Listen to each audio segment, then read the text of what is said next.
I don't care if they're a straight couple. I think they belong together. Love is love. Oh. Sorry, just catching up on a little bit of reading. You know, that manga's pretty awesome. I wish they could make an anime out of it. So, well, this month I'm gonna be very light as there's only really one major event. Well, it's always how it works. It's like I think there's only one thing, and then it leads to another, to another, to another. But I guess I'll just go in chronological order. So, the first major thing that happened this month is I went for a follow up appointment. There was a bit of concern about inflammation in the surgical area, and so the appointment was to see if the current treatment was working. It is. And I gotta say, it made me feel fantastic that the doctor is just like, wow, I can't tell the difference between that and somebody born with one. It makes me feel legitimate. Yeah, and then about the only other event I can think of for this month was something that happened rather recently. So, it's one of those things on a Discord channel, just kind of sitting in the voice chat, meeting all kinds of people. Some that I've known for a while, but we all get busy, we all lead extra lives, so it's fun to be able to reconnect again. Well, it was just kind of a funny thing as one of them was streaming this game. I'm not sure if it's a particular genre and whatnot, but it's the idea of like very attractive anime women taking on some sort of dark force and whatnot. And I gotta say, the whole experience just kind of put me back in the junior high school because as this person was just kind of flipping through all the characters, I'm just kind of like, oh, yeah, so it was that, oh, oh wow, what were we talking about again? Stuff like that. And it brought me back to a scene I remember from junior high school, where I just remember one of my friends had this little picture on their phone. It was just a whole bunch of nude anime women. It's junior high school.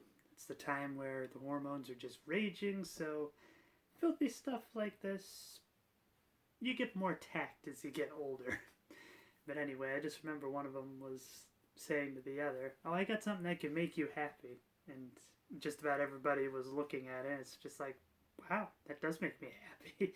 And then I was the one that saw the picture, and I'm just kind of like, ew, you just don't get it, do you? I didn't. And now I feel like I do.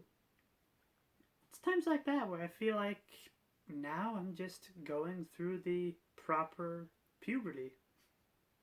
So now I'm kind of going through all the ups and downs that all my other friends went through when they were like sometime between 13 and 16. It's just now I'm experiencing it as I'm a fair bit older than that. But I very much subscribe to the mantra, better late than never. After all, it's one of the things I remember at the doctor's office. They were like, try to think back to what you were like before you started transitioning. How did you feel?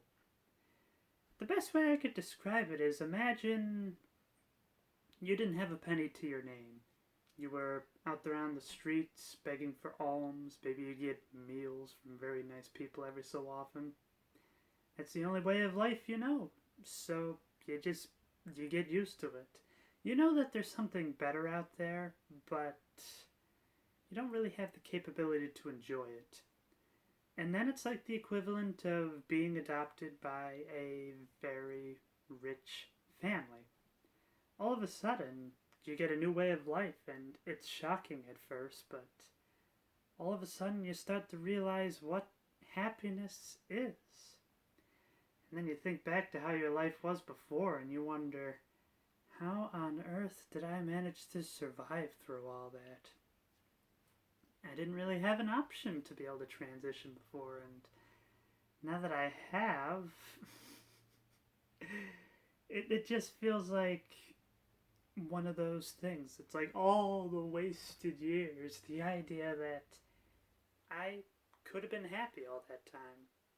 And I know for a fair bit of trans people, this creates I think they call it existential dread. The idea that there was time that was wasted that's never coming back. Of course, I get confused at that term because usually when I hear the term existential dread, I always thought that was the idea of like, what happens after we die? Is this it? Is it just utter blackness afterwards? Or the idea of what if the one that created the universe and everything didn't really like humanity and is just waiting for some opportunity to just wipe us off the face of the earth. Of course, that was my definition of existential dread, but I think that is the more generalized version of it. Different strokes for different folks, I guess. I think that's really about it. Well, maybe I'll just kind of conclude with this last part.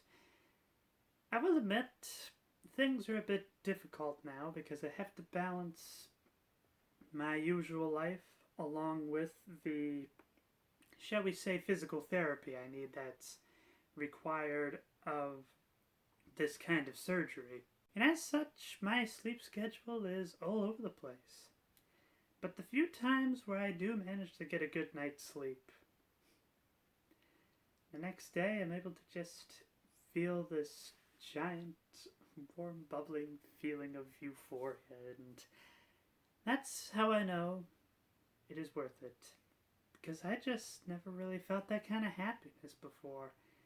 Usually I would feel something that was a fraction of it, but it was fleeting.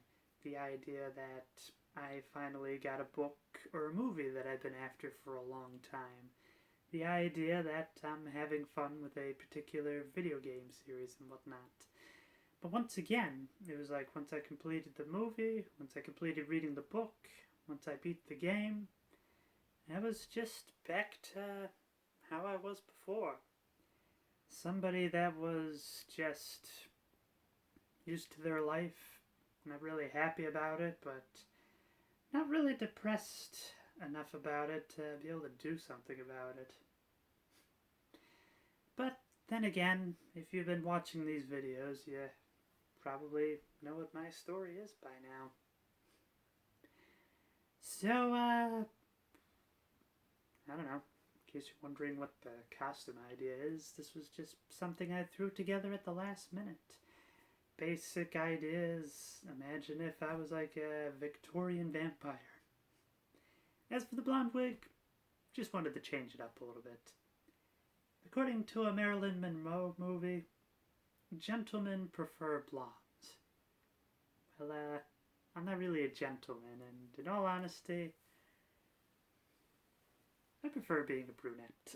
Of course, you can probably tell that wasn't a dye job from the idea that my eyebrows were still the same color. So, if there's anything you'd like to talk about, feel free to leave a comment down below. And as usual, let's please just stay away from the political sections. And until next time, be yourself, no matter who that is.